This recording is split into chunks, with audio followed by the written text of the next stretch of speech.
Hey there, welcome back. I know a lot of you tune in to unwind, relax, or just drift off to some creepy stories in the rain. So get comfy. Don't forget to like and subscribe, it really helps the channel grow. Let me know where you're watching from and what time it is right now down in the comments. I always read them.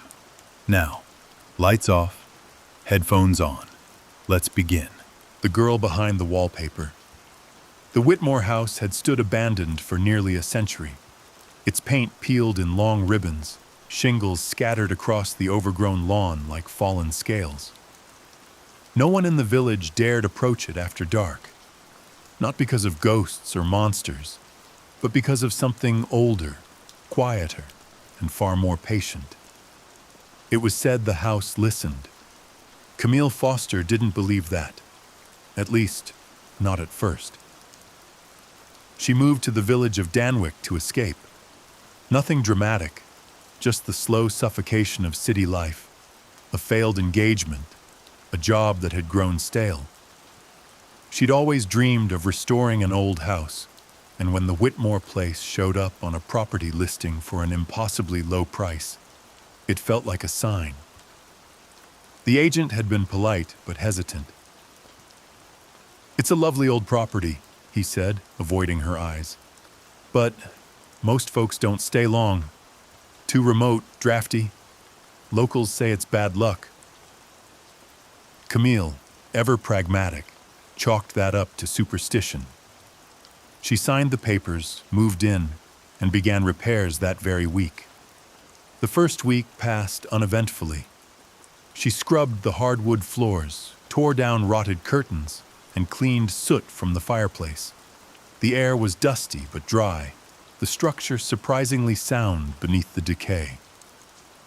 But it was on the 8th day, while removing old wallpaper from the upstairs hall, that she noticed something strange. Beneath the paper, etched faintly into the plaster, were words. Not graffiti, not children's scribbles.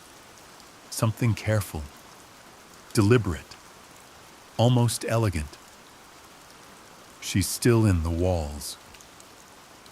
Camille stared at the message, heart suddenly thudding in her chest.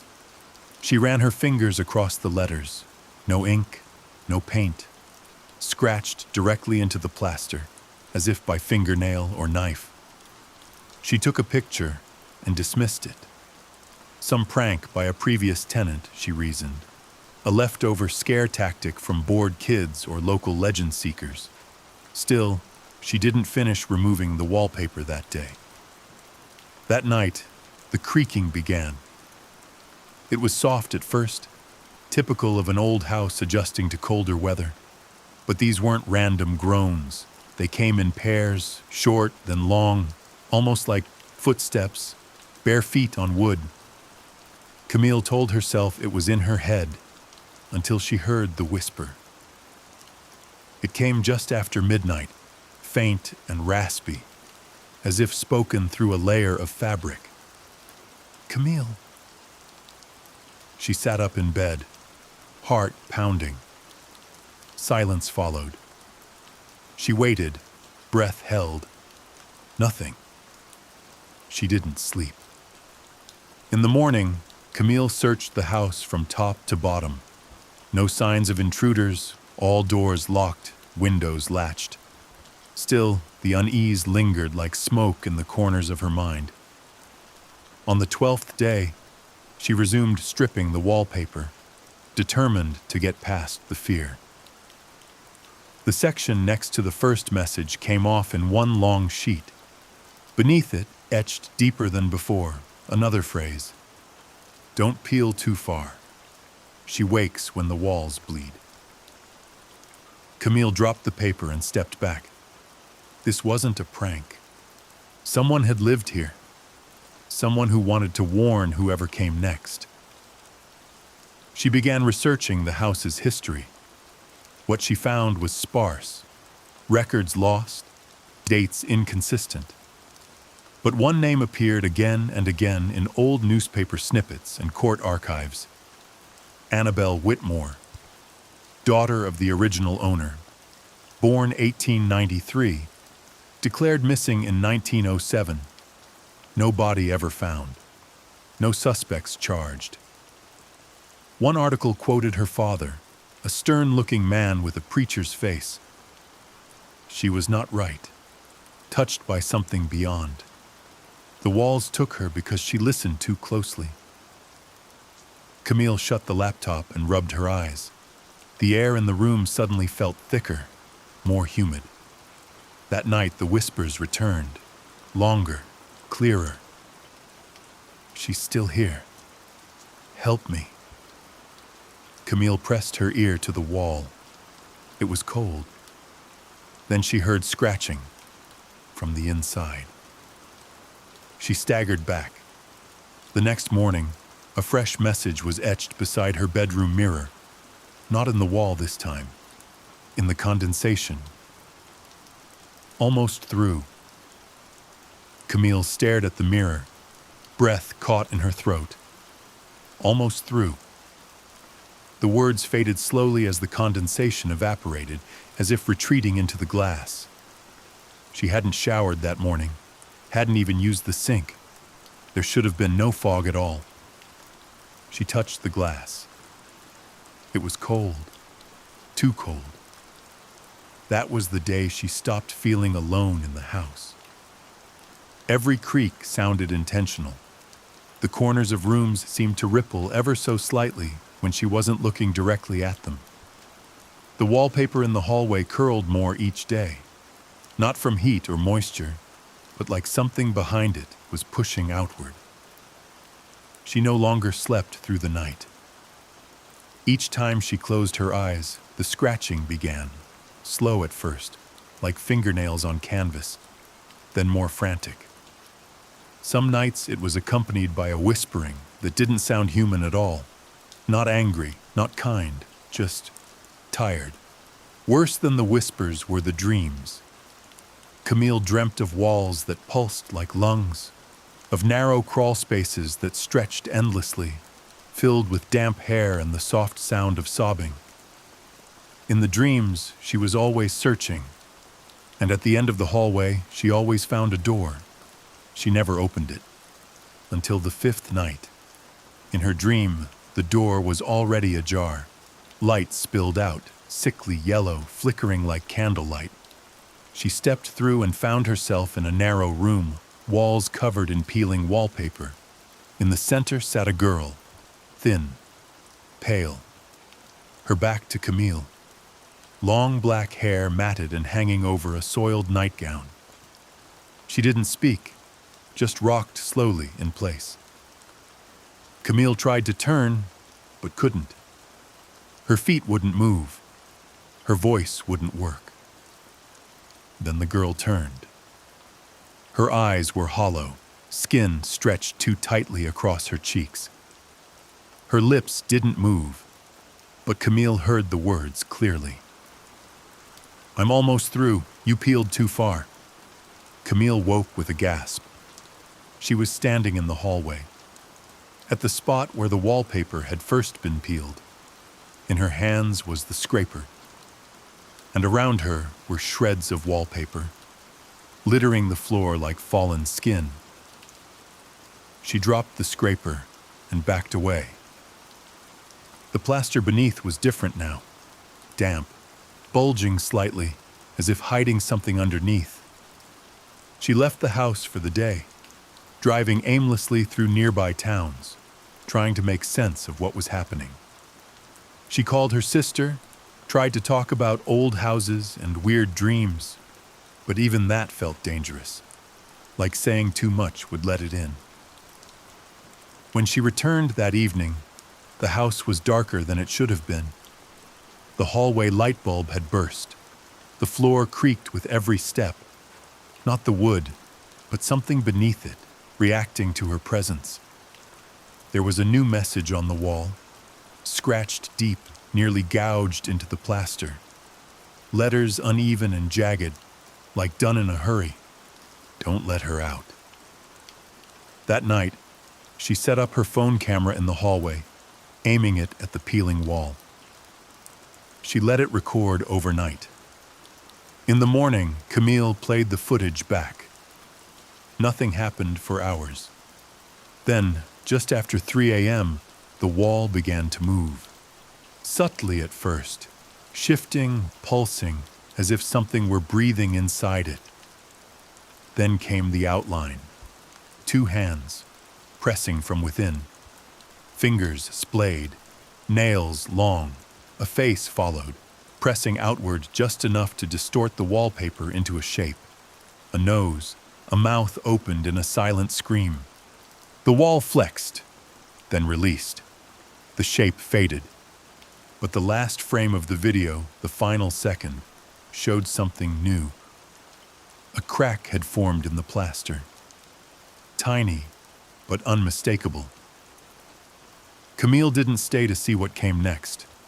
She packed everything she could in under an hour, grabbed her keys, and fled the house. She drove until the house was just a blur in the rearview mirror. But a week later, while staying at a motel 2 towns over, she received a call from her realtor. "Miss Foster," the woman said, voice uncertain, "we just did a routine walkthrough of the Whitmore property. It appears someone's still there." Camille's blood went cold. "What do you mean?" "Well, someone's been peeling the rest of the wallpaper. It's stripped all the way to the bedroom now." Camille didn't respond. "There's also writing on the bathroom mirror again." She whispered, "What does it say?"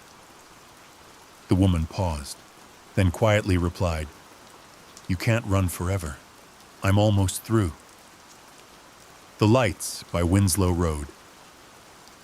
Winslow Road was the kind of place you'd only drive if you were lost. Winding and narrow, it twisted through a remote stretch of rural hillside where phone signals vanished and radio stations faded to static. The locals all knew to avoid it after dark, not because of potholes or wildlife, but because of the lights. No one agreed on what they looked like. Some said they floated in the trees like lanterns. Others described them as headlights with no car, drifting silently through the mist. But everyone agreed on 2 things. The lights never made a sound, and if you followed them, you never came back the same. Mara Lewis had never believed in those stories. A data analyst from the city, she was practical to a fault and had no time for ghost tales. When she inherited her grandfather's old hunting cabin just a few miles off Winslow Road, she considered it a peaceful weekend retreat from her stressful job. Quiet, isolated, cheap. The warnings from townsfolk didn't deter her. The waitress at the gas station, the old man at the post office, even the sheriff who handed her a property map with a weary shake of the head, all of them mentioned the lights. "They've been seen since before the war," the sheriff had said. "Don't follow 'em, don't stop for 'em, just keep driving." Mara had nodded politely and forgotten the advice by the time she unpacked her car. The cabin was small and sparse, but cozy. It sat at the edge of the woods, just off a gravel path that met Winslow Road a few miles east. There were no neighbors for miles, no power lines, no cell service. It was perfect. Her first 2 days were uneventful. She spent her time organizing the kitchen, walking trails, and catching up on old books. The air was crisp, the silence a welcome change from city sirens and office chatter. But on the 3rd night, the lights came. She'd gone to bed early, lulled by the soft creaking of wood and distant rustle of wind. But sometime past midnight, she awoke with a start. The room glowed faintly through the curtains, soft, pale blue, like moonlight made liquid. She slipped out of bed and peered through the window. There, at the tree line, hovered 3 bluish orbs. They bobbed gently in the air, drifting among the branches without disturbing a leaf. Mara's breath caught in her throat. She blinked. The lights were closer now, less than 50 feet away. Her heart pounded. Not from fear, she told herself, but adrenaline. She threw on her coat, grabbed her flashlight, and stepped outside barefoot. The air was still. The lights waited at the edge of the trees, casting long shadows against the cabin walls. Mara walked slowly toward them. Her flashlight flicked on, but the beam dimmed the closer she came. Batteries, she thought. The lights backed away as she approached, hovering just beyond reach, retreating deeper into the forest. Something about them pulled at her, not visually, but internally, as if they whispered directly into her instincts, urging her forward. She followed. The trees thickened around her, branches curling overhead. The lights moved ahead with a rhythmic grace, like they were dancing or weaving through an unseen path. Mara should have felt fear, but instead, she felt calm. Her mind quieted. The worries of work, money, life, they all faded. She forgot the cold on her feet, forgot the time, forgot everything except the lights. Then one of them blinked out. The others halted. The silence grew oppressive, pressing in like a blanket. Mara stopped, breath visible in the suddenly cold air. Something moved in the dark to her left, something not glowing. She spun, raising her flashlight. A shape stood between the trees. Tall, thin, human-like, but not human. Its skin shimmered slightly, as if it wore the light itself like fabric. Where eyes should have been were two faint blue glows. Mara stumbled back. The lights flared suddenly, bright and blinding. Then, darkness. She woke in her bed, shivering, clothes damp with morning dew. The door was locked. Her flashlight lay beside the bed.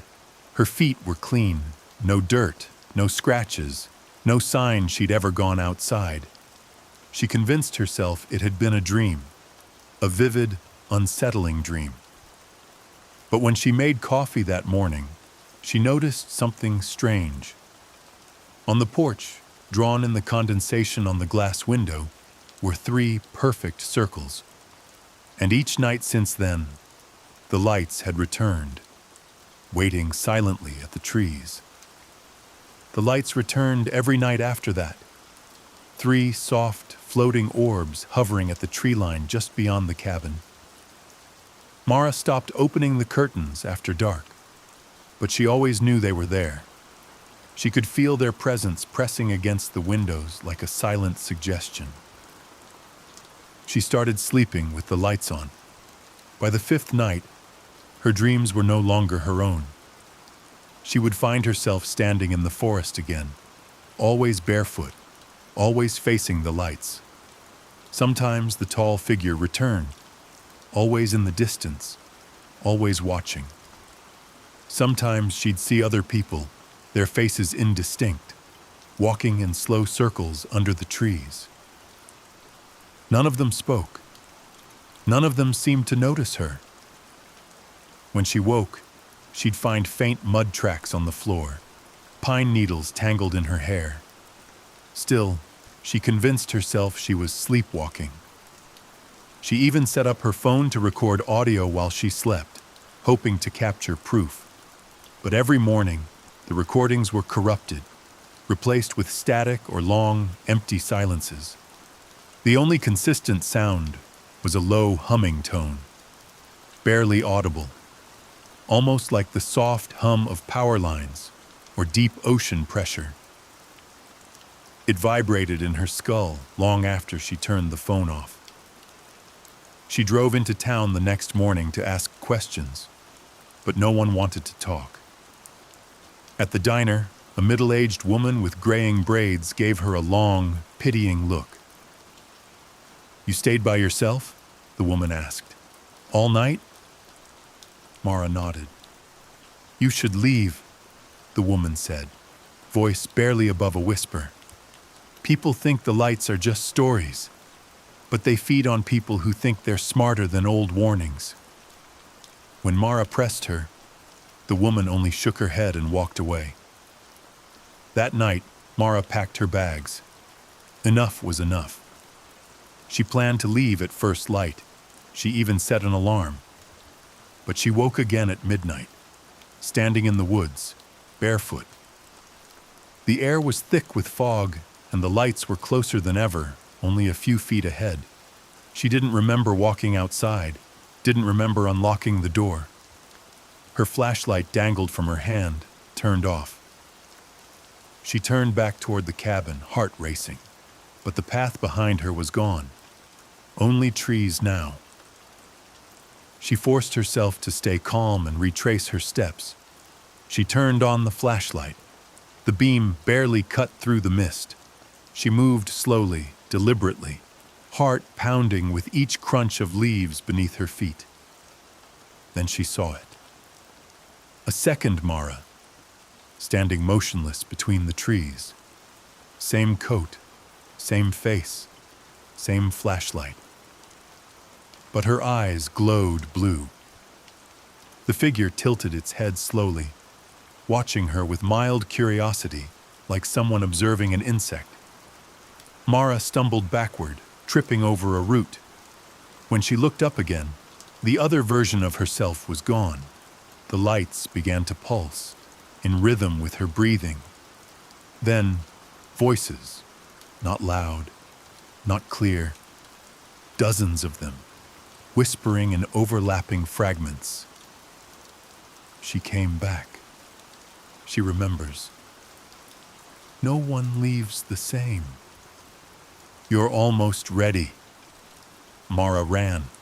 Branches lashed her arms. Thorns tore her sleeves. She ran until her lungs burned, until the forest opened again into the field where her cabin should have been. But the cabin was gone. In its place stood a tall, smooth structure, like stone, but impossibly dark, as though it swallowed all light around it. At its base, a door, small, round, pulsing faintly blue. The lights floated there, waiting. Her body moved before she could stop it. Toward the door, toward the hum, toward the silence that promised answers, or peace, or maybe nothing at all. And just as her hand touched the door, she woke. Back in bed. Morning light through the curtains. Birds chirping, clothes clean, no dirt, no pine needles. The cabin was back. But something was off. The books on her shelf were in the wrong order. The color of the curtains had shifted slightly, blue instead of green. Her coffee mug, chipped the night before, was whole again. She stared at her reflection in the window, and for a moment, just a flicker, her eyes glowed blue. The lights still come to Winslow Road. Sometimes, if you're driving alone late at night, you'll see them in the woods, dancing just out of reach. And sometimes, if you stop and follow, you'll come back. But not quite the same. The hollow tree, in the quiet town of Millfield, surrounded by dense, ancient forests, stood an enormous, twisted oak known simply as the hollow tree. It was a landmark every local knew, standing alone in a clearing deep within the woods, its gnarled branches reaching out as if clawing at the sky. For generations, children dared each other to approach its blackened trunk, whispering tales of eerie sounds and shadowy figures seen lingering in its shade. Oliver Mason had grown up with those tales, hearing them whispered by friends around campfires or on sleepovers when ghost stories were swapped beneath blankets. Now 16, Oliver thought himself beyond childish superstitions. Still, there was something undeniably unsettling about the tree whenever he passed by on his walks through the woods, something that made him quicken his step even in broad daylight. One late autumn afternoon, while walking his dog, Rex, Oliver ventured farther into the woods than usual. The sun was dipping low, casting long shadows through the bare branches, when Rex suddenly halted, growling softly. Oliver glanced down, puzzled. Rex, usually fearless and excitable, had his hackles raised, eyes fixed on something ahead. Oliver followed the dog's gaze, his stomach tightening as the familiar silhouette of the hollow tree came into view. The clearing around it was eerily still, silent in a way that felt unnatural, as if even the birds avoided this place. Before he could tug Rex away, the dog bolted forward, barking wildly. "Rex, wait!" Oliver shouted, running after him, dread pooling in his chest. The dog circled the tree, agitated, his barking echoing through the clearing. As Oliver reached him, a sharp cracking sound resonated from inside the tree, startling them both into silence. Oliver hesitated, heart racing, curiosity warring with fear. Taking a cautious step closer, he peered into the darkness of the tree's hollow trunk. For a moment, he saw nothing but blackness. Then, slowly, something shifted within the shadows. His breath caught sharply. A pale, delicate hand reached out from the gloom. Oliver staggered back, heart pounding wildly.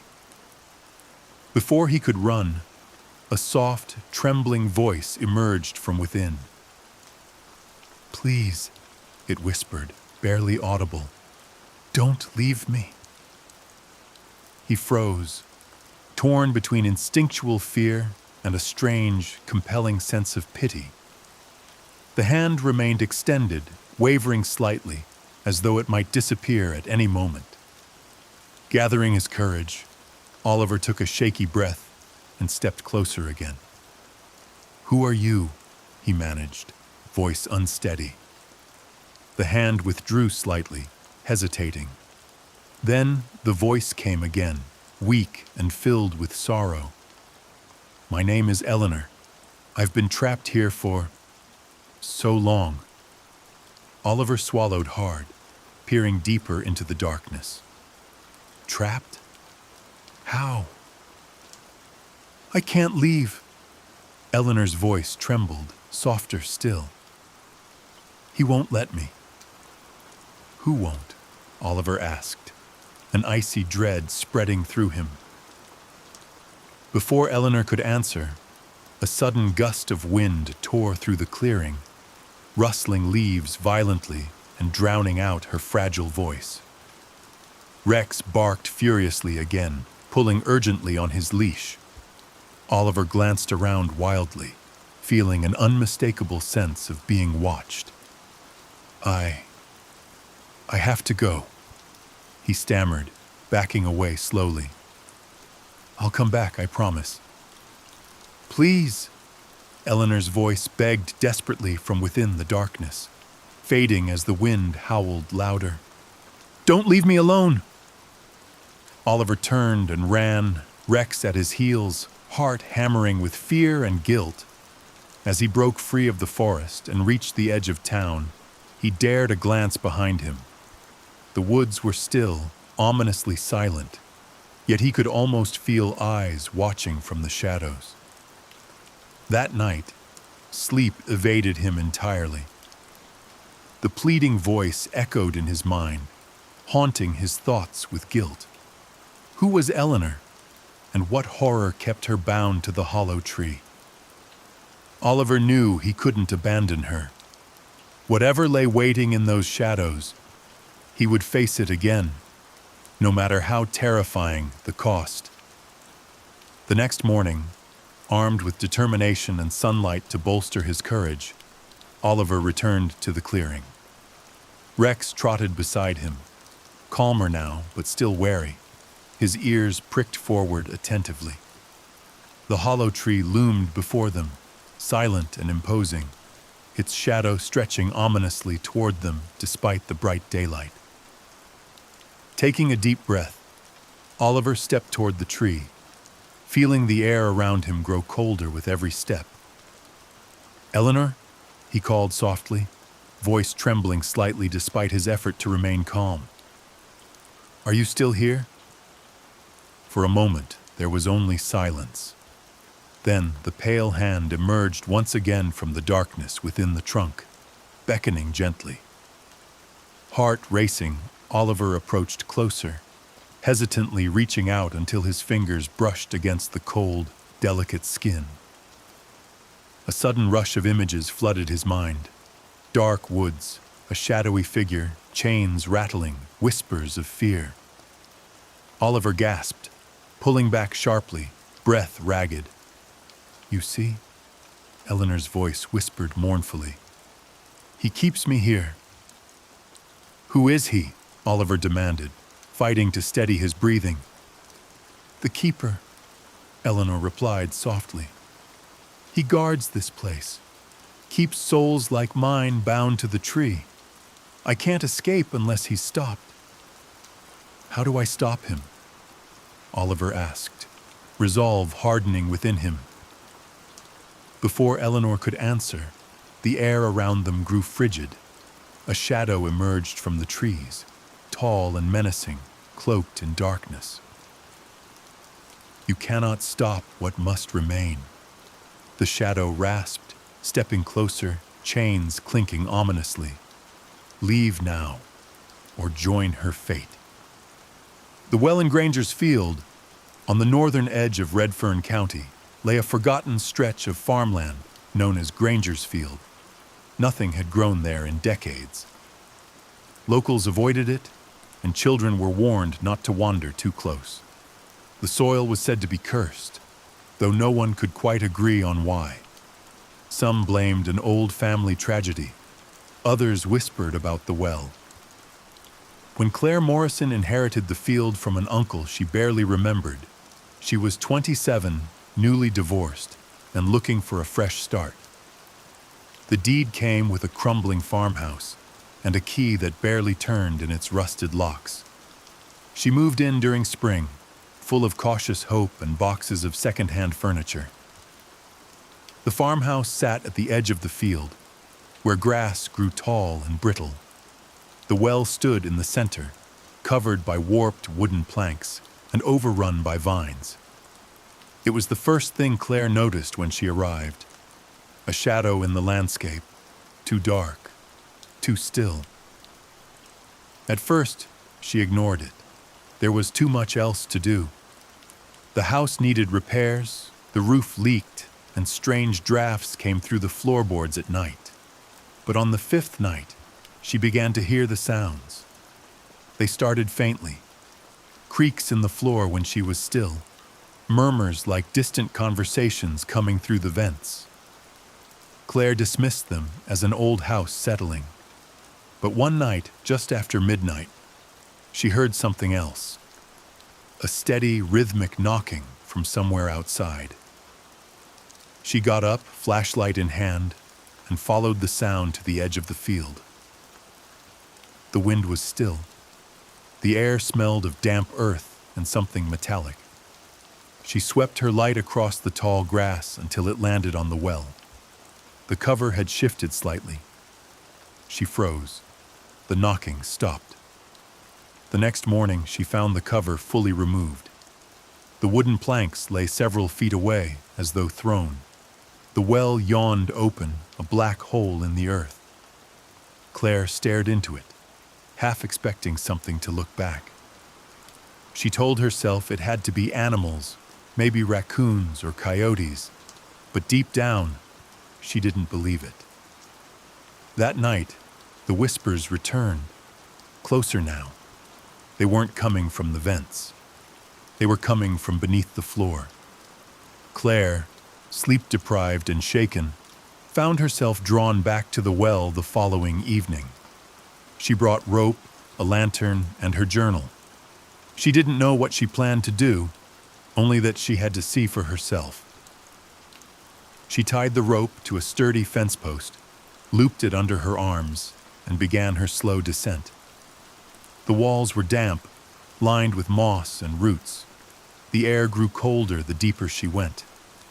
After what felt like 30 feet, her boots touched stone.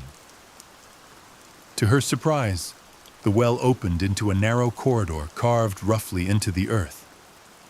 Claire held her lantern high, the flame flickering against the dark. She walked slowly, her footsteps echoing in the silence.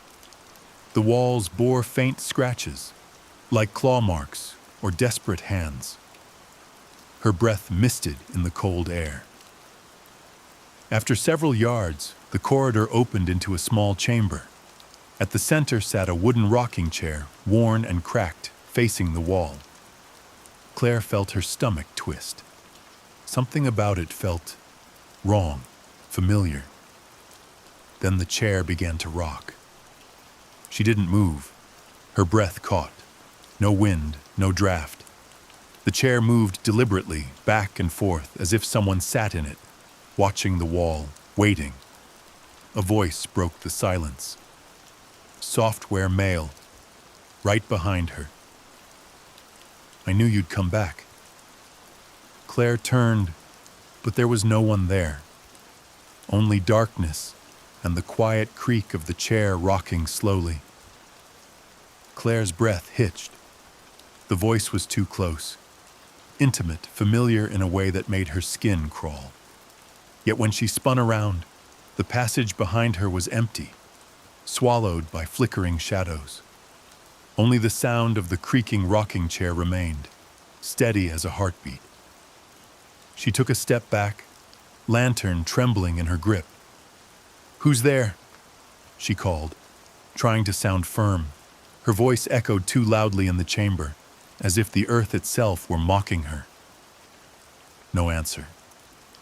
The chair rocked once more, then stopped abruptly. Silence pressed down, thick and suffocating. Claire's instincts screamed at her to leave. She turned back toward the narrow corridor, but the way she'd come was no longer there. The path had changed. Where there had been rough stone and tree roots, there was now only packed earth and a long tunnel descending deeper into the dark. She hadn't turned around.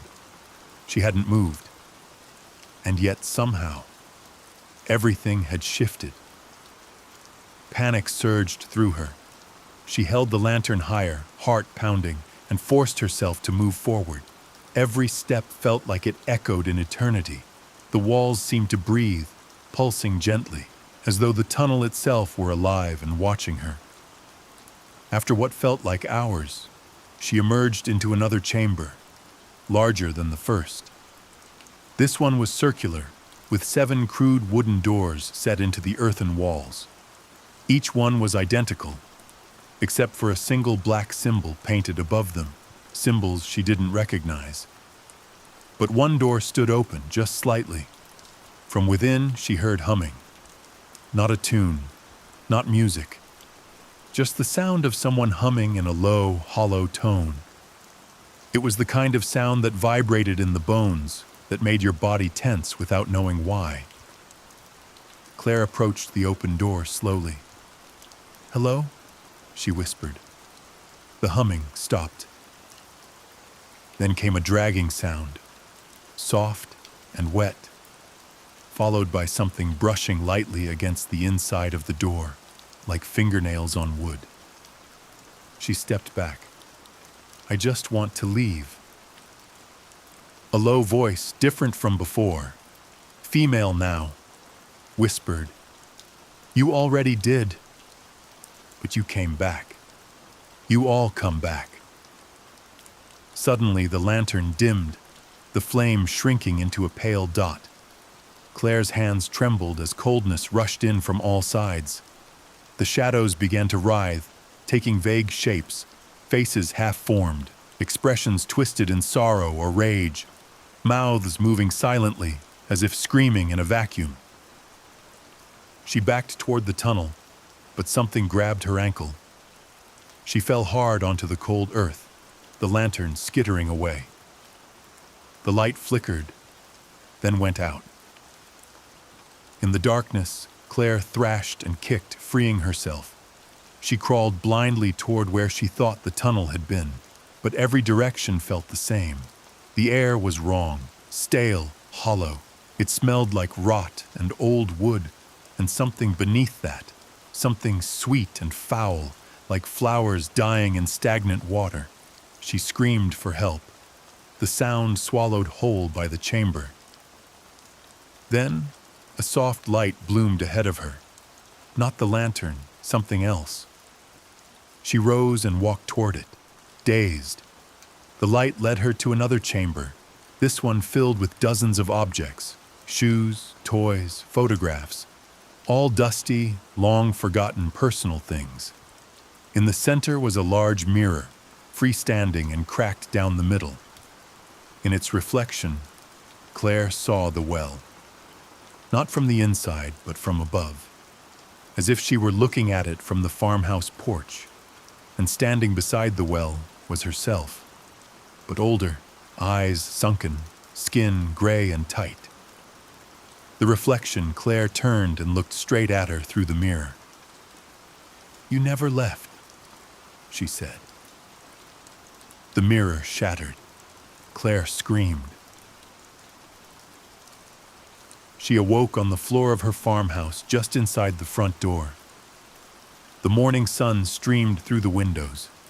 Rex barked from the other room. She sat up, her body aching, her hands coated in dirt and dried blood. Her journal lay beside her, pages torn and damp. The rope she had used was coiled neatly by the door. The well, when she rushed outside, was sealed again. The cover untouched. The field was silent. She tried to leave Redfern the next day, packed her car, called a realtor, but every time she hit the county line, she found herself back at the farmhouse. Tires spinning on gravel, engine stalled, radio dead. Claire is still in Granger's field. She no longer tries to escape. The whispers don't scare her now, and sometimes, when she looks out across the dying grass, she sees someone walking toward the well. Sometimes she hums to them, waiting, the end. The man in the field. The road to the Ridley farmhouse was long, cracked, and surrounded by nothing but fields. Acres upon acres of flat land, stitched with rows of dying crops and broken fences. At the far edge stood the house, 2 stories, leaning slightly, the white paint flaking away in the wind. Joan Ridley had inherited the place from an uncle she barely remembered. Her plan was simple: stay for a few weeks, sell the land, and go back to the city. There wasn't much worth keeping, she figured.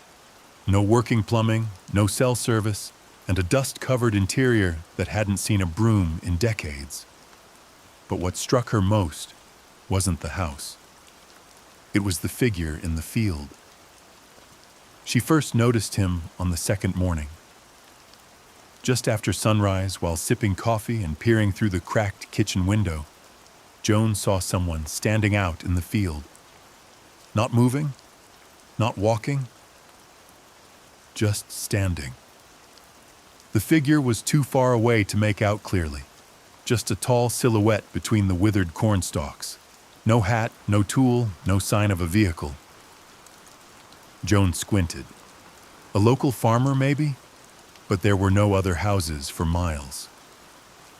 She stepped outside onto the porch, but by the time she looked again, he was gone. Strange, she thought, but not unsettling. Not yet.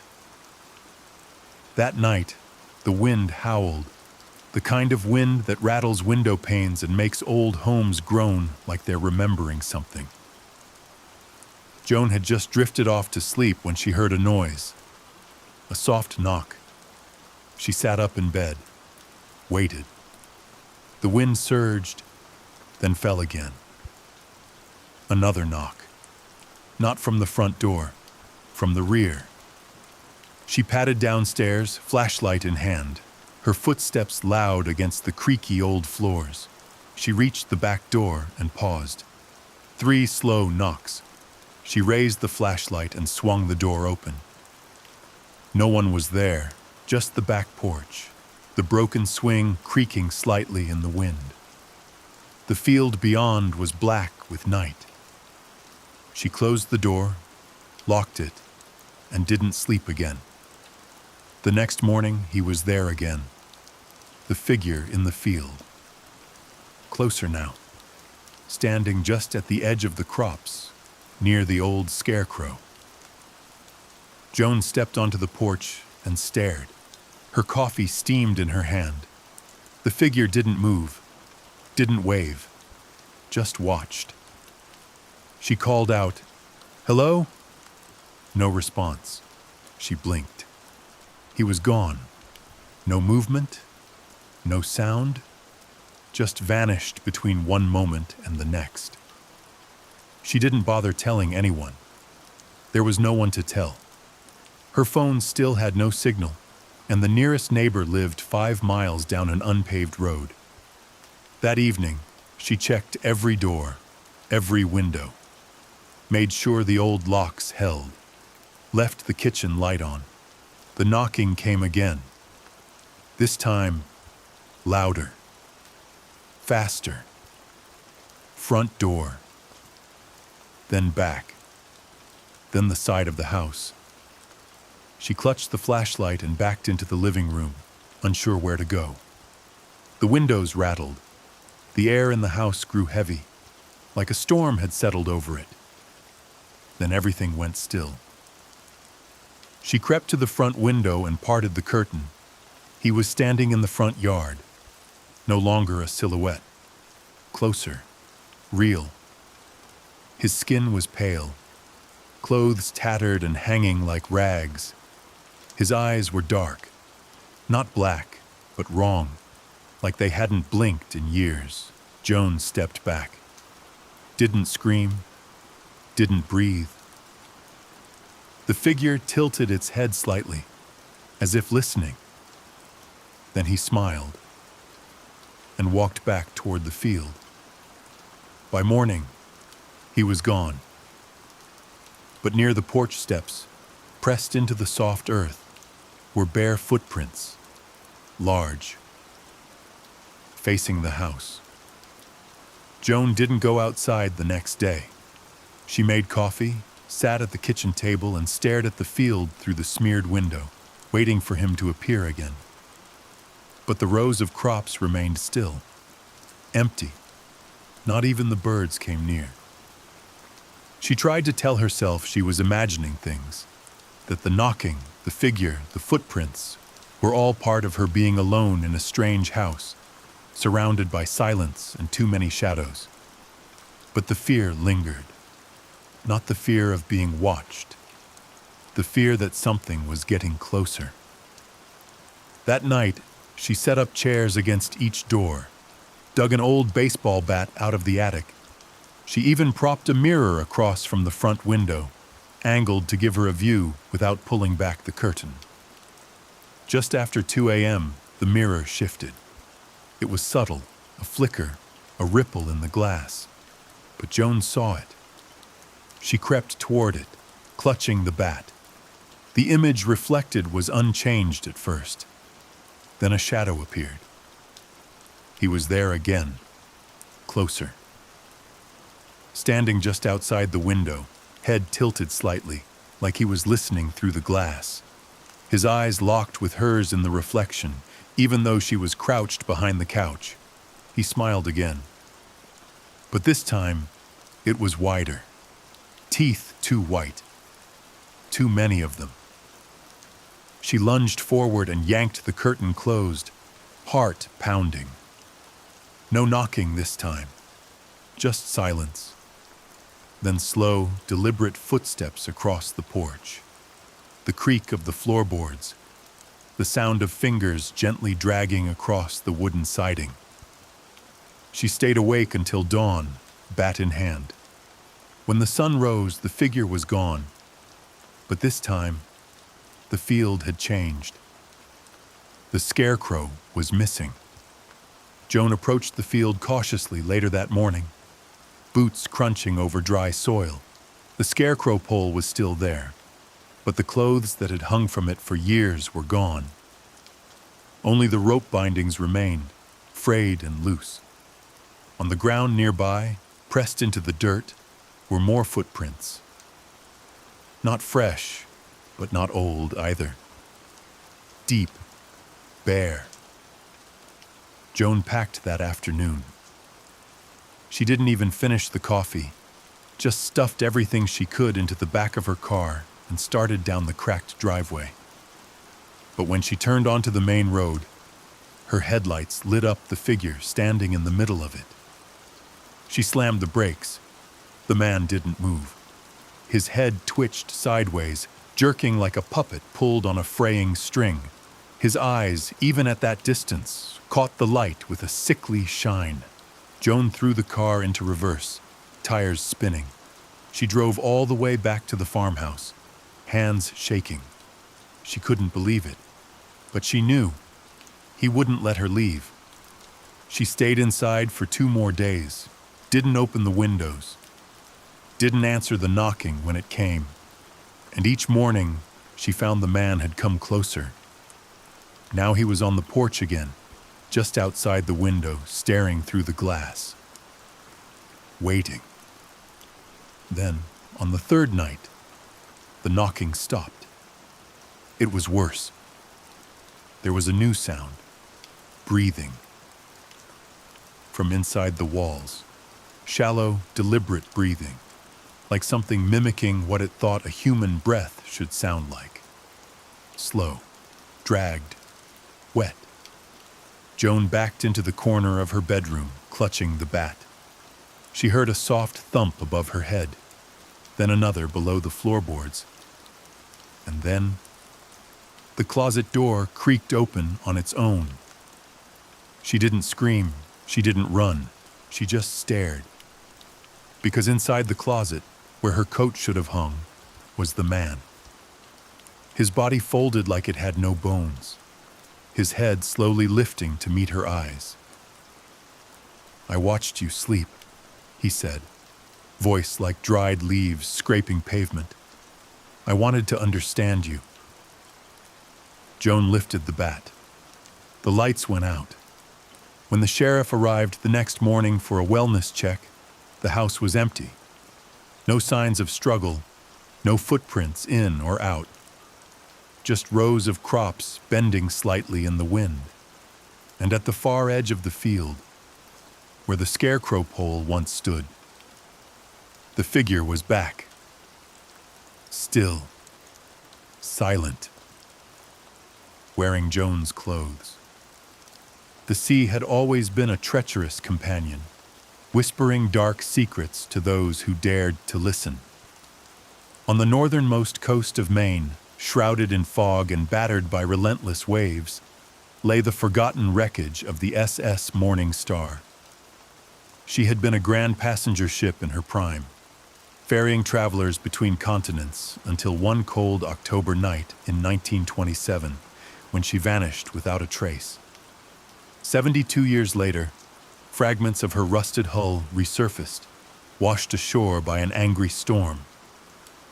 Samuel Grant had been captivated by the ocean's mysteries since childhood, fascinated by stories of ghost ships and phantom lights dancing upon the water. Now in his late 30s, Samuel was a marine archaeologist, his career built upon deciphering the sea's riddles. When news of the Morning Star's rediscovery reached him, he immediately packed his bags and made his way north. He arrived in the small coastal town of Alders Point at twilight. The locals regarded him warily, their eyes clouded with suspicion and something else. Fear. Samuel checked into the only inn available, an aging Victorian house with peeling paint and creaky floorboards. Its proprietor, an elderly woman named Agnes, greeted him with a grim nod and little else. Samuel spent his first evening poring over historical documents at the town's cramped library. The Morning Star had vanished under strange circumstances. The captain's final transmission spoke of a bizarre green light beneath the water, something he described as alive and moving. Samuel's curiosity intensified. The next morning, Samuel ventured to the desolate shore where the wreckage had appeared. The ocean had strewn twisted steel beams, rusted railings, and shattered porcelain across the black sand. As he knelt to inspect a fragment of the ship's ornate railing, Samuel noticed footprints leading from the wreckage toward the cliffs. They were fresh, barefoot, and impossibly large. Intrigued, Samuel followed the tracks up the steep cliffside path. It was strenuous, his breath quickening as fog thickened around him. At the summit, he paused, noticing an eerie silence had settled over the area. Even the ocean's roar seemed distant. He spotted a crumbling stone structure, partially obscured by dense brush. It appeared to be an old lighthouse, long abandoned. The footprints led directly to its rotting wooden door, now hanging ajar. Samuel hesitated, heart hammering in his chest, but curiosity drove him forward. Inside, the air was thick with the scent of salt and mildew. Light barely pierced the grimy windows, casting long, shifting shadows. Samuel moved carefully, the ancient floor groaning beneath his weight. In the center of the room, spiraled iron stairs ascended toward the lighthouse's summit.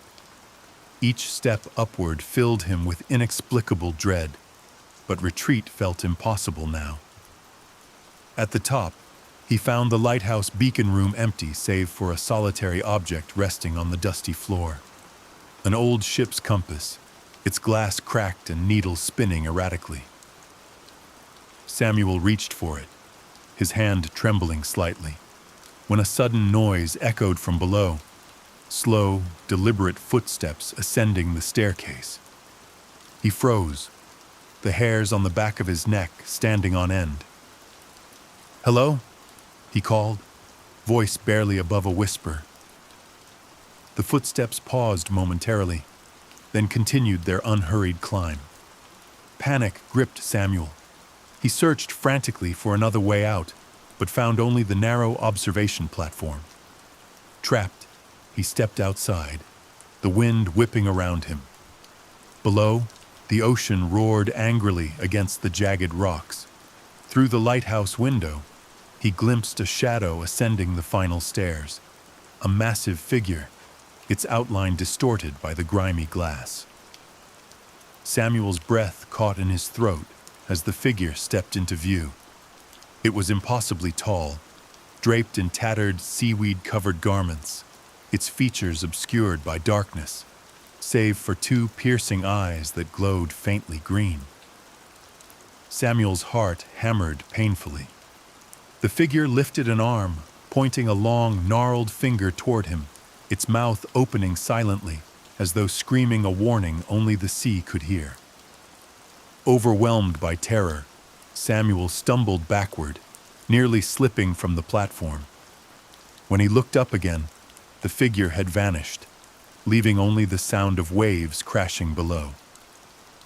Shaking violently, Samuel made his way back down the stairs, finding the lighthouse empty once more, as though the creature had been nothing but a nightmare. Returning to Alder's Point, Samuel spoke to no one, sensing the townsfolk already knew the secrets he had uncovered. He left the next morning, but the memory of those glowing eyes and the warning gesture haunted him relentlessly. Years later, Samuel learned the lighthouse had finally crumbled into the sea, taking with it the last vestige of the Morning Star's secrets. Yet on dark, stormy nights, Samuel would find himself staring into the ocean, certain he saw a faint green glow beneath the waves, waiting, watching, never truly at rest. The dense forests surrounding Ash Hollow had always been steeped in whispers and superstition. Legends claimed the trees were older than the mountains themselves, guardians of secrets hidden deep within their twisted branches and shadowy hollows. Most residents avoided venturing too far into the woods, especially after dark. But Daniel Reed had never believed the old stories. To him, the forest was just trees and wildlife, nothing more. Daniel was a photographer from the city, drawn to the eerie beauty of Ash Hollow for his latest project, capturing the essence of abandoned towns and their folklore. He arrived one chilly autumn evening, the air thick with the scent of fallen leaves and distant smoke from chimneys. After checking into a modest cabin on the edge of town, Daniel unpacked his gear. The local diner provided his dinner, where the townsfolk cast curious glances his way, exchanging hushed conversations about his presence. He caught fragments, words like ritual, old ways, and missing hikers, but shrugged it off as small-town superstition. Early the next morning, armed with his camera and a thermos of coffee, Daniel ventured into the forest. Mist clung to the ground, winding through tree trunks and obscuring his path. He followed an old, barely visible trail, deeper into the woods where sunlight struggled to penetrate the thick canopy. Hours passed, and Daniel became engrossed in photographing the twisted roots and ancient moss-covered stones scattered along the forest floor. He barely noticed the silence that gradually fell around him, nor the fading daylight. Only when the temperature abruptly dropped did he glance up, realizing with unease that dusk had descended earlier than expected. He turned back, retracing his steps, but soon found the path unfamiliar. Trees loomed taller, closer together, their branches clawing overhead. Panic crept into his chest, and his pace quickened. Suddenly, he emerged into a clearing he'd never seen before. At its center stood a circle of large stones, crudely carved with symbols he didn't recognize. Their arrangement hinted at deliberate purpose, a ceremonial site long abandoned. His curiosity momentarily overcame his fear, and he stepped cautiously toward the circle, camera raised. As Daniel snapped photographs, he felt an unsettling sensation, eyes watching him from the darkness beyond the clearing. He lowered his camera, peering into the shadows. "Hello?" he called uncertainly, but only silence replied. Movement caught his attention, a fleeting shadow darting between trees. "Is someone there?" he asked louder, heart beginning to pound. A whisper floated through the air, unintelligible, but distinctly human. Daniel spun around, searching desperately for the source. The whispers grew louder, echoing around the clearing, overlapping, becoming chants. Suddenly, figures emerged from the forest, cloaked in ragged robes, their faces obscured by shadows. They moved silently, forming a circle around the stones and around Daniel. Fear surged through him. He stepped back, but found himself trapped at the clearing's center. The robed figures began a low chant, their voices blending into a haunting melody. Daniel tried to break through their line, but each time he approached, they shifted, blocking his escape. Panic blossomed into desperation. "Please," he begged, voice trembling. "I didn't mean any harm." But the chanting continued, growing louder, more intense. The stones began to vibrate gently, humming beneath his feet. Daniel watched in horror as the symbols carved into them glowed faintly, pulsing with an unnatural light. He felt a strange pull from within the circle, an overwhelming compulsion to remain still. The chanting reached a crescendo, and suddenly silence fell. A figure stepped forward from the circle, lowering its hood to reveal the wizened face of an elderly woman, eyes pale and clouded yet piercing. "You disturbed the sleep of the forest," she rasped. "It requires payment." "I'll leave," Daniel stammered. "I'll delete the photos. I'll never come back." She shook her head slowly. "The forest demands balance." The stones pulsed brighter, and Daniel felt an invisible force grip his ankles, holding him in place. Panic turned to terror as the ground beneath him softened, slowly swallowing his feet. He struggled, crying out, but the figures remained impassive, their gazes fixed on him. "Please!" Daniel screamed, reaching desperately toward the unmoving circle. The ground continued to pull him downward, cold soil creeping up his legs, his waist, swallowing him inch by inch. His screams echoed through the forest, until finally, silence returned, broken only by the soft rustle of leaves. The circle dispersed quietly, figures melting back into the shadows, leaving only the faint glow of symbols on the stones, fading into darkness. Days later, a search party found Daniel's abandoned camera lying at the edge of town, the last photographs blurred beyond recognition. Except for one, clear and haunting. A circle of ancient stones, glowing faintly beneath the cold, watchful gaze of the surrounding forest. End of story. Silent Watcher. In the sleepy coastal town of Ash Hollow, nestled along a stretch of rugged cliffs overlooking the Atlantic, there stood a solitary lighthouse.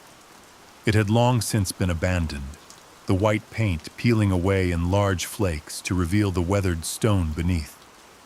For generations, the townspeople whispered stories about the lighthouse and its peculiar keepers, but no tale endured as much as the legend of the Silent Watcher. For Anna Prescott, these were just tales her grandmother would tell her on stormy nights to keep her from venturing too close to the cliffs. Now grown, Anna had returned to Ash Hollow after the passing of her grandmother, to sort through her childhood home and perhaps find closure in memories she'd long left behind. Anna arrived in the late evening, the sky a canvas of muted blues and grays, the waves below murmuring softly against the shoreline. As she stepped onto the weathered porch of her grandmother's cottage, nostalgia enveloped her, comforting yet tinged with sadness. Her first night passed uneventfully, sleep coming easy in the old, familiar bed, lulled by the gentle hush of distant waves. But on her second evening, while rummaging through the attic, Anna found something unexpected, an old brass telescope wrapped carefully in worn cloth. Curious, she took it downstairs to examine. Polishing the glass gently, she felt drawn to the window, compelled to gaze towards the old lighthouse. Through the telescope, its silhouette loomed clearly, stark against the dwindling daylight. A sudden flicker caught her attention, a subtle movement in the lantern room. Anna blinked, startled. The lighthouse had been deserted for decades. She adjusted the focus, her breath fogging up the glass momentarily. When the lens cleared, the room was empty again. Anna shivered despite the warmth of the cottage, dismissing the vision as a trick of the fading light. Still, a sense of unease lingered, pulling at her thoughts long after she'd put the telescope away. Days passed as Anna sorted through boxes filled with family heirlooms and forgotten photographs. But each night, almost against her will, she returned to the window, telescope in hand, gazing at the lighthouse. And each night, she saw fleeting glimpses of movement, shadows pacing slowly, deliberately within the lantern room. Unable to quell her curiosity, Anna began asking around town. Most people dismissed her inquiries with uneasy laughter or abrupt silence. Only old Jacob Marley, a grizzled fisherman who frequented the docks, gave her an answer. "It's the Silent Watcher," he murmured, voice gravelly from years spent battling the sea winds. "Folks say it's a spirit, bound forever to guard that lighthouse, watching, waiting, never leaving." "Watching what?" Anna pressed, a strange chill creeping up her spine. Jacob merely shook his head, eyes distant. "No one truly knows. Some secrets the sea keeps to itself." Intrigued yet unsettled, Anna couldn't let the mystery rest. That evening, determined to see for herself, she packed a flashlight and a warm coat and set off towards the lighthouse as twilight deepened into dusk. The path was overgrown, twisting through tall grasses and brambles that caught at her sleeves.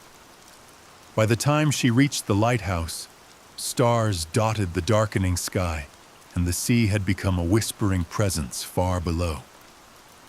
The door at the base of the tower hung ajar, creaking softly in the breeze. Heart racing, Anna stepped inside, her flashlight slicing through the heavy shadows. A spiral staircase stretched upwards, its metal steps corroded by salt air and time. With each step upward, the air grew colder, heavier, as if resisting her intrusion. At last, she reached the lantern room, its windows grimy with layers of sea spray and neglect. Anna's flashlight beam danced across the walls, illuminating faded charts, broken equipment, and cobwebs strung across corners. As she stepped deeper into the room, her flashlight flickered, dimmed, then died completely, plunging her into suffocating darkness. Panic surged briefly, then quieted as she noticed a faint glow emanating from somewhere near the windows. Approaching cautiously, Anna wiped the glass with her sleeve, peering out into the night. Below, the waves crashed silently, illuminated by moonlight. But in the reflection, something moved behind her, a tall, shadowy figure, indistinct yet undeniably present. Anna spun around, heart hammering, eyes wide in disbelief. The room was empty. Drawing a shaky breath, she turned back to the window, her mind racing to rationalize the experience. Yet as her gaze fell upon the ocean once more, she froze. A solitary figure stood upon the cliffs below, cloaked in darkness, face turned upwards, gazing directly at her. Anna stepped back, her heart thundering painfully in her chest. Who or what was watching her? Anna's breath fogged against the cold window pane, her heartbeat echoing in her ears as she stared down at the figure on the cliffs. Though it remained utterly still, she felt its gaze as acutely as if it were mere inches away, piercing through her with a chill that had nothing to do with the ocean air. After what felt like an eternity, the figure began to move, slowly retreating into the shadows until it vanished entirely into the night. Her flashlight flickered back to life, startling her. She swung it around the lantern room again, illuminating nothing but peeling paint and dust-covered relics. Yet, the oppressive sensation of being observed remained. Unable to stay another moment, Anna hurried down the rusted staircase, the echo of her footsteps reverberating harshly within the tower's emptiness. Outside, the night greeted her with gusts of sea air, salty and bitter. She ran down the overgrown path, glancing anxiously behind her. The lighthouse loomed ominously, an unspoken threat against the night sky, but there was no sign of the shadowy figure she'd glimpsed before. When Anna reached the safety of her grandmother's cottage, she bolted the door shut, drawing curtains over the windows. Her heart slowly settled into a calmer rhythm as she tried to rationalize what she'd seen. Perhaps a local youth pulling a prank, or a drifter seeking shelter from the cold. Yet none of these explanations quieted the nagging feeling that something deeply unnatural had just occurred. Sleep evaded her that night. Every time she closed her eyes, she saw the silhouetted figure on the cliffs, its silent watchfulness haunting her dreams.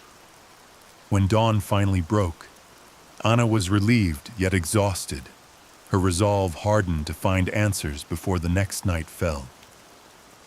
She spent the following day in town, combing through archives at the local library and speaking to those who would entertain her questions. Her persistence eventually led her to Margaret Holloway, the elderly town historian whose cottage was crowded with yellowed photographs and handwritten records of Ash Hollow's past. Margaret listened carefully, her eyes narrowing slightly when Anna mentioned the lighthouse.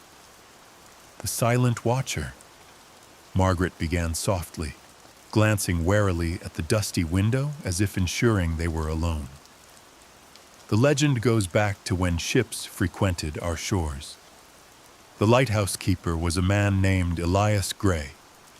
He was a quiet sort, rarely seen outside the tower, but they say he was devoted to his duty, never missing a night lighting the beacon.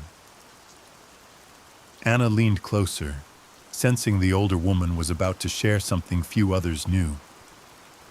But Elias had a secret, Margaret continued, lowering her voice. He kept watch not only for ships, but for something else, something from the sea. He believed it came in storms, something ancient and hungry. He called it the Watcher from the deep. Anna shuddered involuntarily, recalling the chill she'd felt within the lighthouse. Margaret noticed her reaction, nodding grimly. They say Elias vanished during a violent storm, though no one ever found his body. Afterward, folks claimed to see him standing guard at the lighthouse windows, forever watching for whatever took him. "Do you believe it?" Anna asked, barely above a whisper. Margaret's gaze was distant, shadowed by memories. "I believe some things can't be explained by daylight alone." Armed with this unsettling knowledge, Anna returned home just as dusk began to claim the sky again. She knew she should avoid the lighthouse, yet her curiosity had grown into something stronger, an urgent need to confront whatever presence lingered there. This time, she brought matches, candles, and the brass telescope, hoping it might help reveal truths the naked eye could not perceive. The path to the lighthouse felt longer now, each step heavier with foreboding. Yet determination drove her forward until the tower once again loomed overhead, stark and solemn against the twilight sky. The interior seemed colder now, the spiral staircase groaning beneath her steps as if protesting her return. At the top, she lit a candle, the small flame offering more comfort than illumination. Through the brass telescope, she scanned the horizon, her fingers trembling slightly as she adjusted the focus. At first, there was nothing but dark waves and drifting clouds. Then, as if summoned by her gaze, a disturbance stirred the waters. A dark shape rising slowly from the depths. Anna's breath caught sharply in her throat, heart hammering as she watched something immense breach the surface, moving purposefully toward shore. Panicked, she lowered the telescope, peering out into the darkness. Without the magnified lens, the ocean appeared empty, calm beneath the moonlight, betraying no sign of the horror she'd glimpsed moments before. Suddenly, a chill prickled her spine, warning her she was no longer alone. Anna spun around, candlelight casting flickering shadows along the walls. A figure stood near the stairs, tall, silent, cloaked in a heavy, sea-stained coat. "Elias Gray," Anna whispered, recognizing the spectral keeper from Margaret's story. The figure said nothing, simply raised an arm, pointing wordlessly toward the window. Compelled, Anna turned again, candle wavering in her grasp as she peered outward. Below, on the cliffs, the silhouette she'd seen before reappeared, now unmistakably visible. A pale, gaunt man staring directly up at her, eyes glinting softly in the moonlight with an unnatural luminescence. Behind him, the dark ocean began to churn violently, waves crashing angrily against the shore.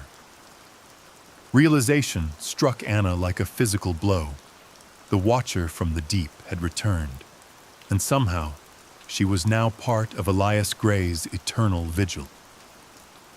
As darkness swallowed the cliffs entirely, Anna stood frozen, her candle extinguishing as an unearthly silence enveloped the lighthouse, broken only by the relentless whispers of the sea.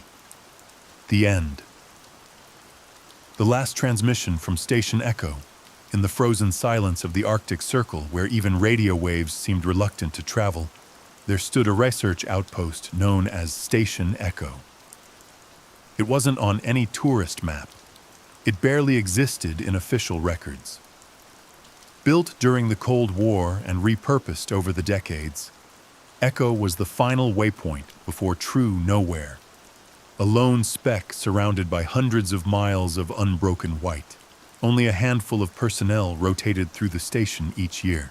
Scientists, engineers, meteorologists, and every few years, a technician like Marcus Riley sent to update the satellite relays and ensure the outpost could still speak to the rest of the world.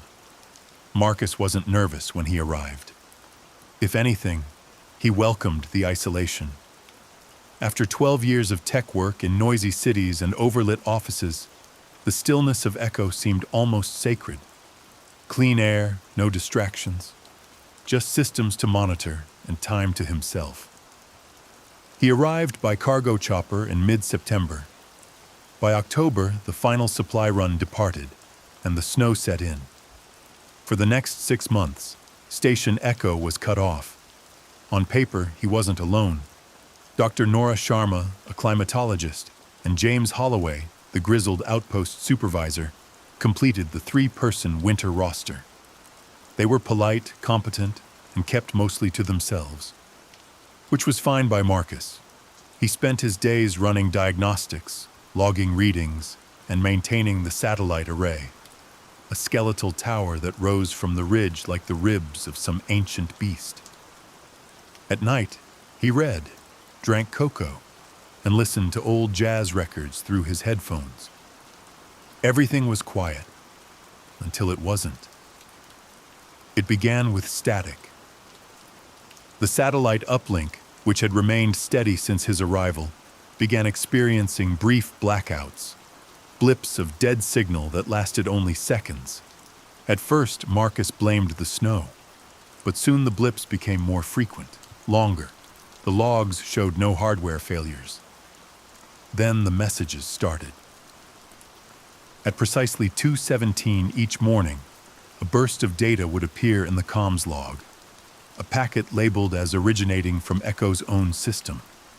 Internal, as if the station was sending itself something. But Marcus hadn't sent anything. Neither had Nora. Holloway didn't even know how. The first message was garbled code. The second looked like corrupted audio, just static when played. The third, a string of numbers repeating over and over, 0317, 0317, 0317, 0317. Marcus showed it to Nora over breakfast. She frowned. "That's your room number, right?" she asked. Marcus froze. He hadn't even made the connection. That night, he barely slept. When the next packet arrived, he was ready.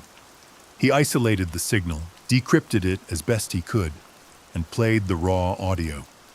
It was a voice, warped, broken, but unmistakably human. "Get out. Please, get out. It sees you." The voice sounded strained, like someone choking on cold air. He replayed it, pulse racing.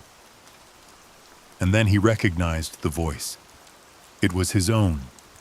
He told Holloway and Nora the next morning, but neither seemed particularly alarmed. Holloway laughed it off, blaming cabin fever. Nora looked concerned, but in a detached, academic way, like a scientist examining a subject from behind glass. "Sometimes the cold does things," she said gently. "Memory loops, cognitive echoes.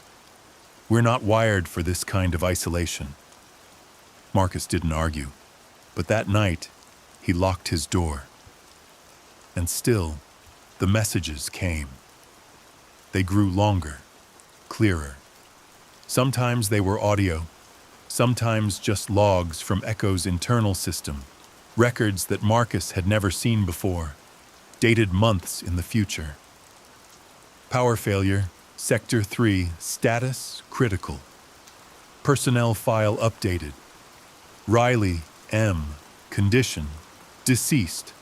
Containment breach logged, source, unidentified. Marcus stopped sleeping. Every hallway seemed to hum now, just below the range of normal hearing. Lights flickered more often. The heaters kicked in at irregular intervals, groaning like distant voices. Then came the dream. In it, Marcus stood in the control room, alone. Snow pressed against the glass.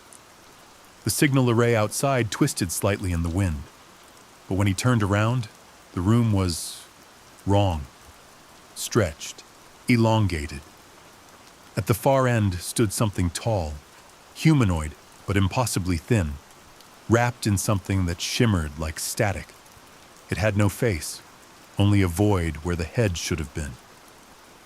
And in his dream, Marcus felt the overwhelming certainty that it knew him. Not just his face, it knew everything. When he awoke, the control room was locked from the inside, but he hadn't remembered locking it. The logbook had a fresh entry, in his own handwriting. I think it's learning. Marcus didn't remember writing the log entry. He stared at the words for a long time. I think it's learning. The ink was fresh, still slightly smudged, as if the pen had just left the page. His handwriting, unmistakably his, but the memory, gone. He checked the station's CCTV logs. Every camera feed for the last 6 hours was corrupted, all except for one, the feed from the hallway outside the control room. At 3:17 a.m., the screen went black. When it came back online 37 seconds later, the door was closed, the lights flickered, and Marcus was standing inside the control room, facing the camera with his back unnaturally straight, arms limp at his sides. He didn't blink once. He didn't move. He just stared into the lens until the feed cut out again. Marcus shut the monitor off. Something was in the station. Or maybe something was using the station. Using him. He tried to confront Holloway about it, but the older man seemed off. His eyes were bloodshot, pupils too wide, his speech slow, as if thinking through water. "Cold's getting to you," Holloway muttered, not meeting his eyes.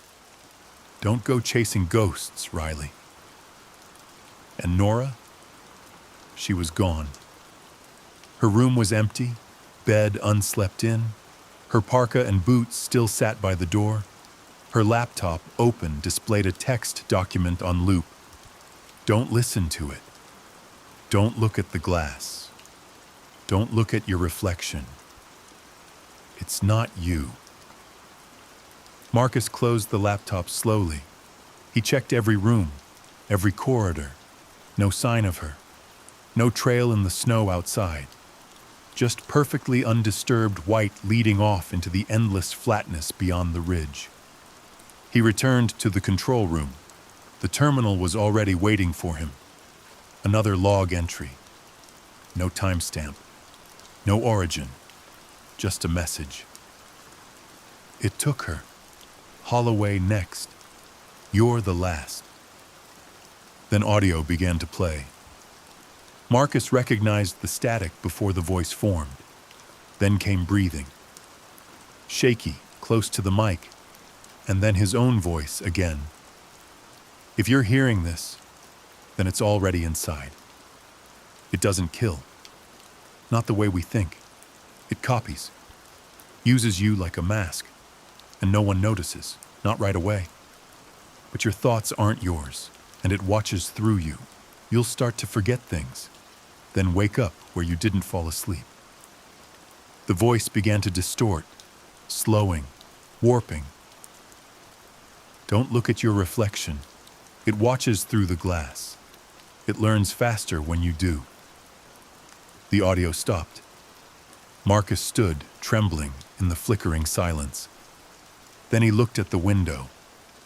The glass reflected the room behind him. The terminal, the blinking lights, the door, and himself. Except his reflection was smiling. He wasn't. The lights flickered, and when they returned, the reflection had turned its head slightly, still smiling, its mouth too wide, its eyes faintly glowing, as if lit from inside. Marcus turned and ran. He fled to the lower maintenance levels, the oldest part of the station. No cameras, no windows, just rusted bulkheads and power conduits.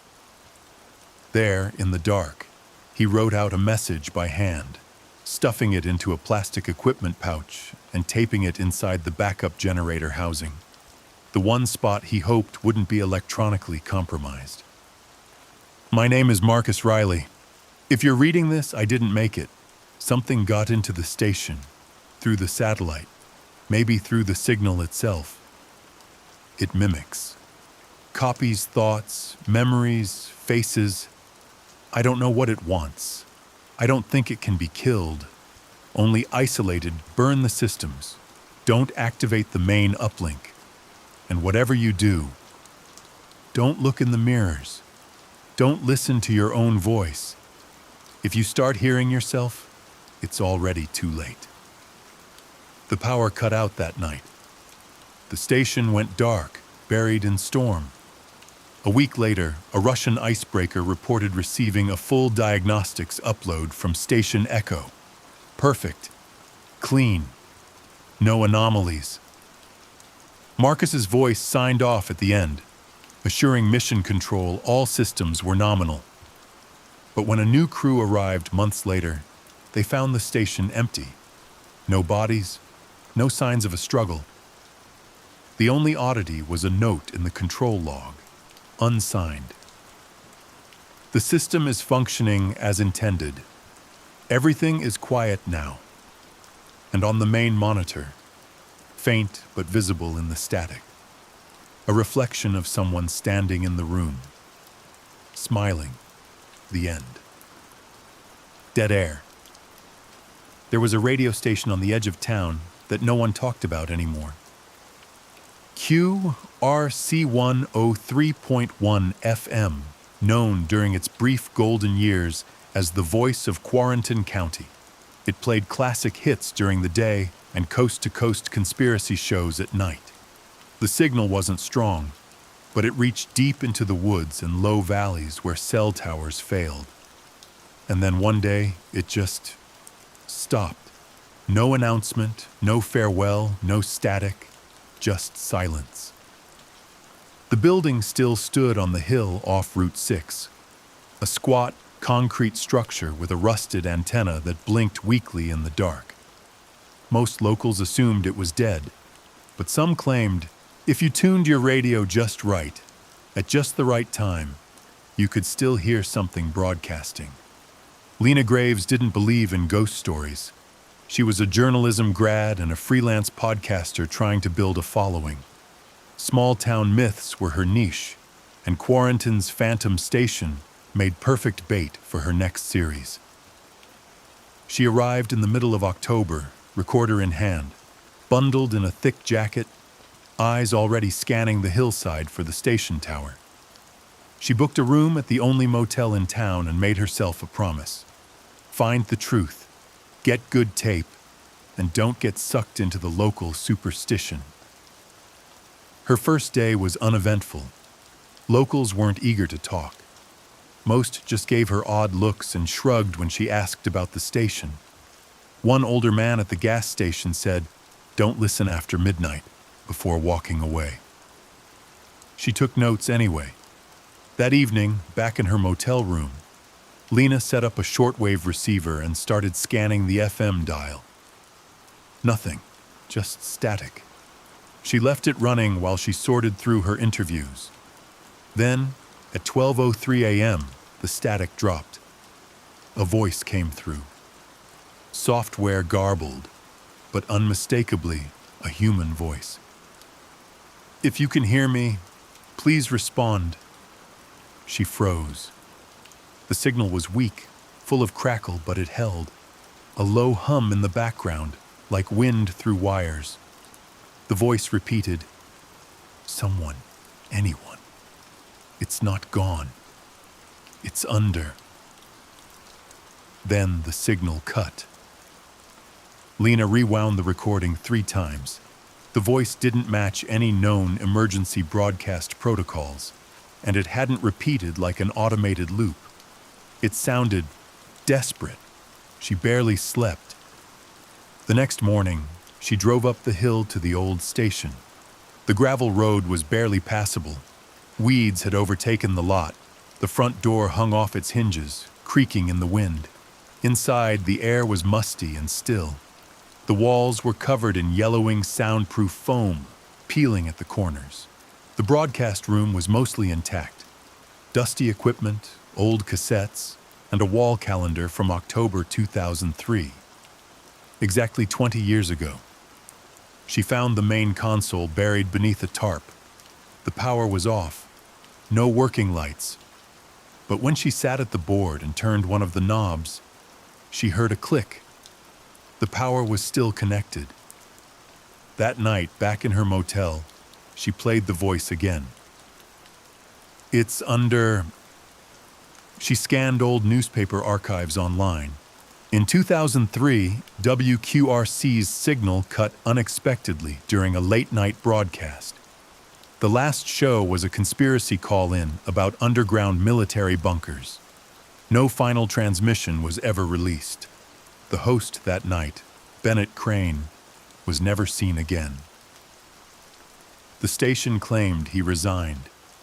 His family never found a trace of him.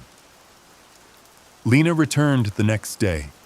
She brought backup power, a laptop, and a directional mic. She wired herself into the soundboard and waited. Nothing happened for hours. Then, just before midnight, the board powered on.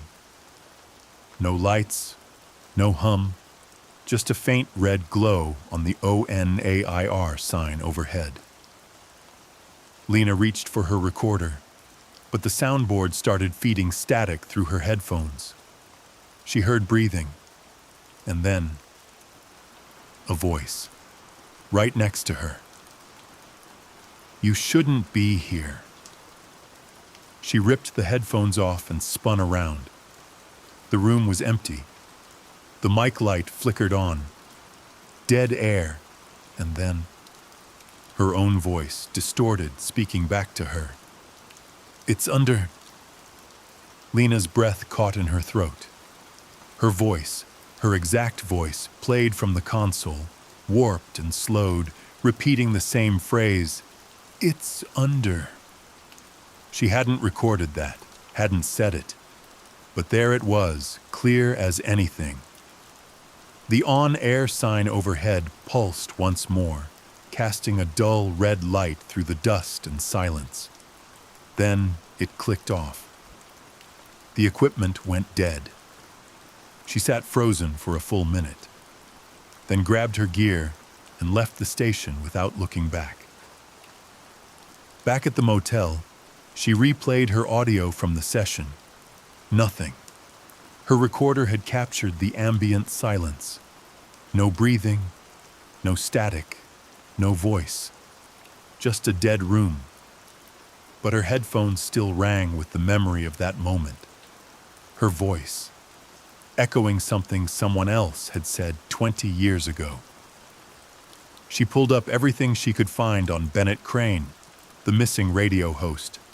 A few old interviews, one blurry photo, a deep-voiced man known for exploring fringe theories, government tunnels, lost time events, secret transmissions from under the earth. In his last broadcast, an archived fan clip captured him saying, "There's something beneath us. You dig too deep, and the signal changes you." Lena paused. The signal. She remembered the hum, the way it vibrated just below her hearing. She didn't sleep that night. At 3:17 a.m., her motel TV turned on by itself. Static filled the screen. Then, briefly, a frame of a room. The station's broadcast booth. She was sitting in the chair. But not her. Something that looked like her. Skin a little off. Eyes too dark. A smile that didn't belong on her face. The screen blinked out. Silence again. She checked out of the motel the next morning, but she didn't leave town. She needed answers. On a hunch, she drove down an old maintenance path behind the station. The antenna wires all led there, down a narrow trail into the woods where the original transmission tower once stood before being replaced. She found a clearing, overgrown, mossy, quiet. In the center, a hatch, iron, rusted, bolted into the earth. A plaque nearby, faded but barely legible. WQR C sub-level maintenance. Authorized personnel only. Lena pried the hatch open. Stairs descended into darkness. Damp air rose up to meet her. She clicked on her flashlight and began to descend. The stairs led to a narrow hall lined with broken equipment. Old tape reels, switchboards, and stacks of decayed documents.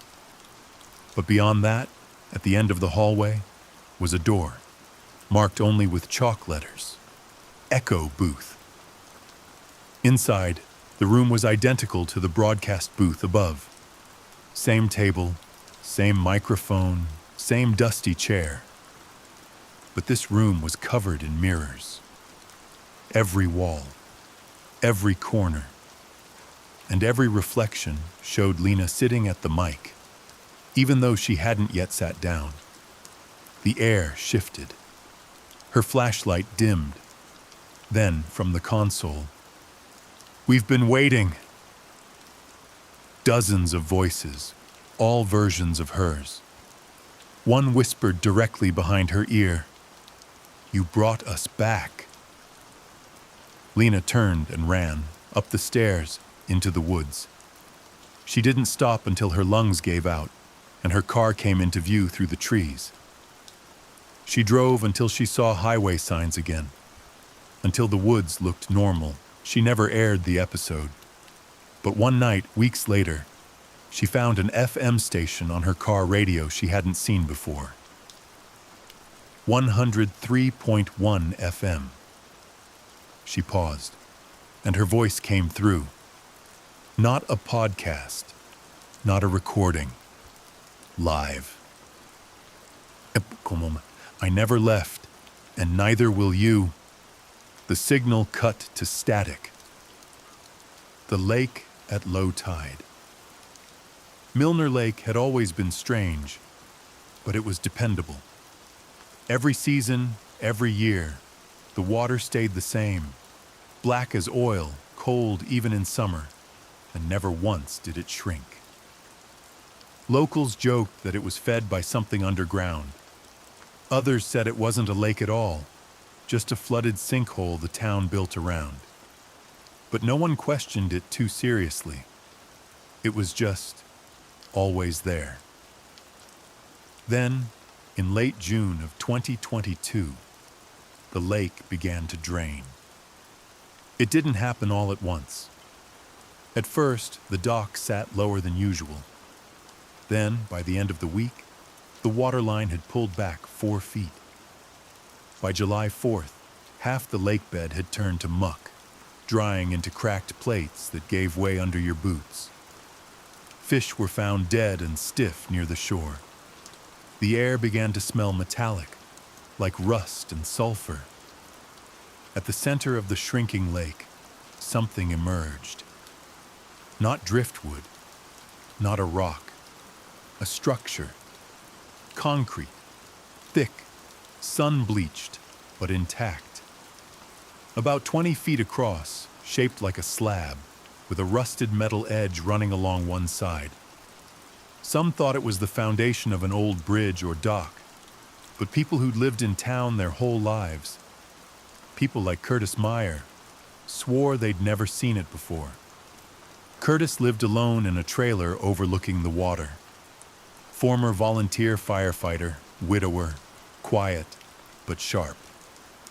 When the structure appeared, he walked the shoreline every night, muttering under his breath and drawing circles in the dirt with a stick. He said the lake was waking up.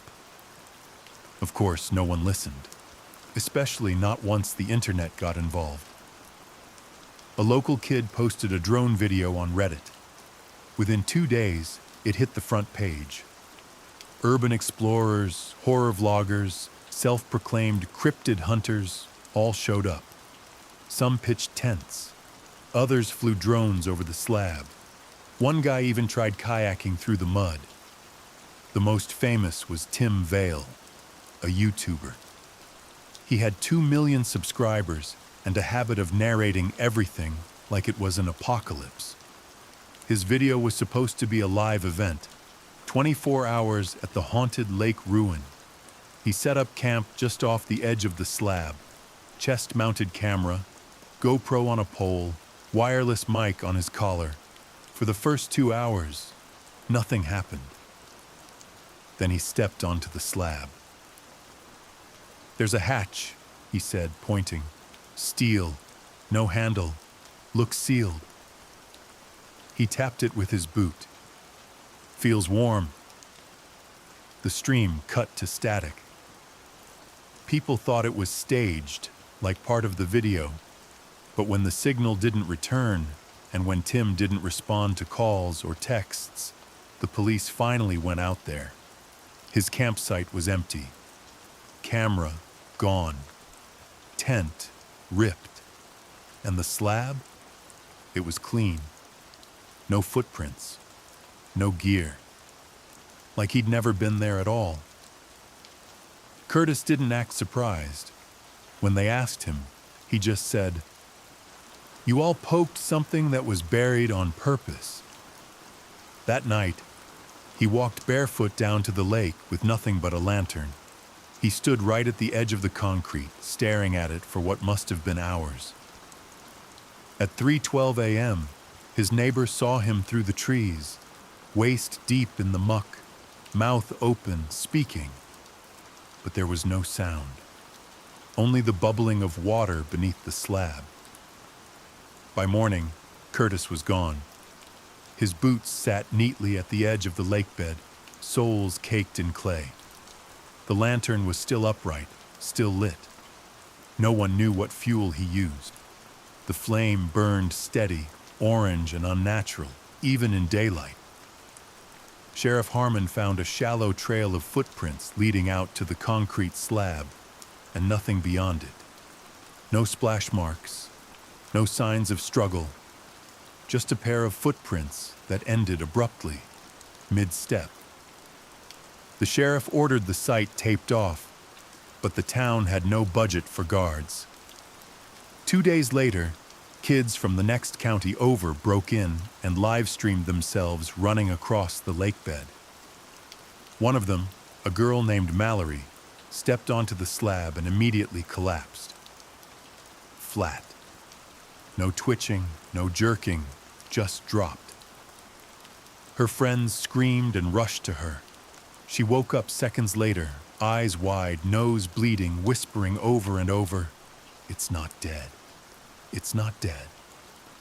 They carried her out, shaking, and she refused to speak again for days.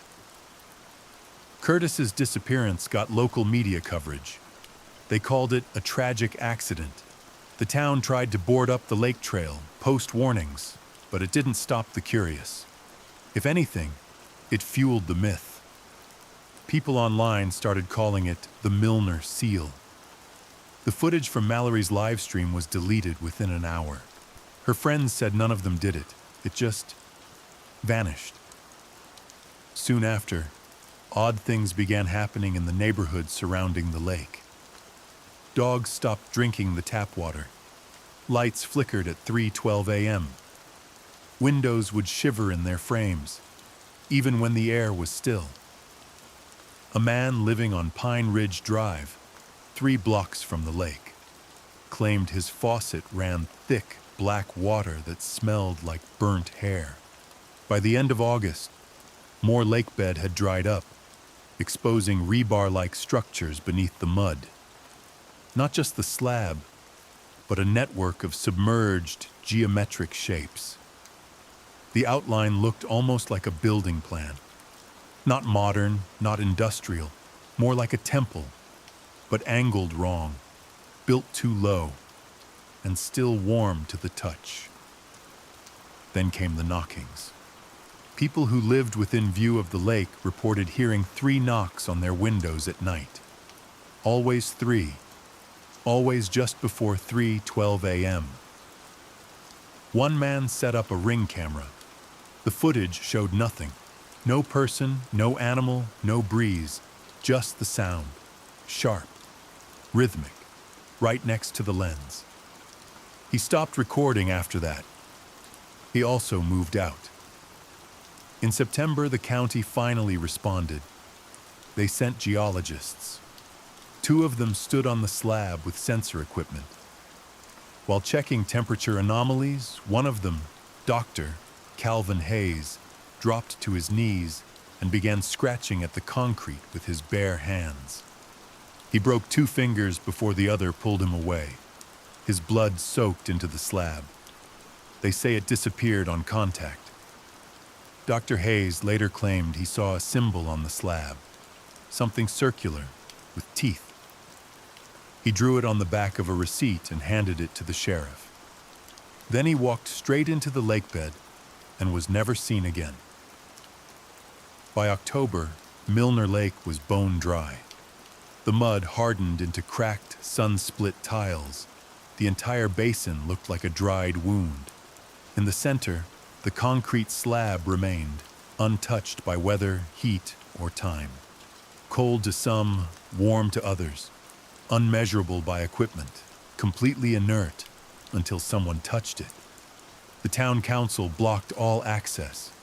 Fences were installed, patrols assigned, but the damage had already been done. The structure was exposed, and people had started dreaming about it. First it was neighbors, then people miles away. All the same dream. Standing at the edge of the dry lake, staring at the slab, hearing whispers. And in every dream, the dreamer stepped forward. Some woke up screaming. Others sleepwalked toward the lake, through fields, traffic, fences. One girl was found barefoot at the shoreline, feet shredded from broken glass and gravel. She had no memory of how she got there. The dreams spread. A science teacher in the next county began writing strange symbols on his classroom whiteboard, over and over, until his students ran out screaming. A local nurse said she saw a patient's X-ray flicker with the same symbol doctor Hayes had drawn. Her phone was wiped the next day. She quit her job and left the state. And then there was the fog. It rolled in from the woods, thick and low, with no weather patterns to explain it. Grayish-black, sweet-smelling, and strangely warm. Every time the fog arrived, something was heard. From below. Not splashing, not knocking, chanting. Low, guttural, and inhuman. It vibrated through window panes, shook glasses in cabinets, set off baby monitors in the middle of the night. A sheriff's deputy tried to record it. He was later found sleeping in his patrol car, windows down, eyes wide open, unmoving. When shaken, he only whispered, "It's awake." He was medically unresponsive for 2 weeks. That was the final straw. The town filed for emergency federal intervention. Military trucks arrived within the week. The basin was sealed with a 12-foot steel wall. Cameras, alarms, drones, everything. But by then, the dreams had traveled far beyond Milner.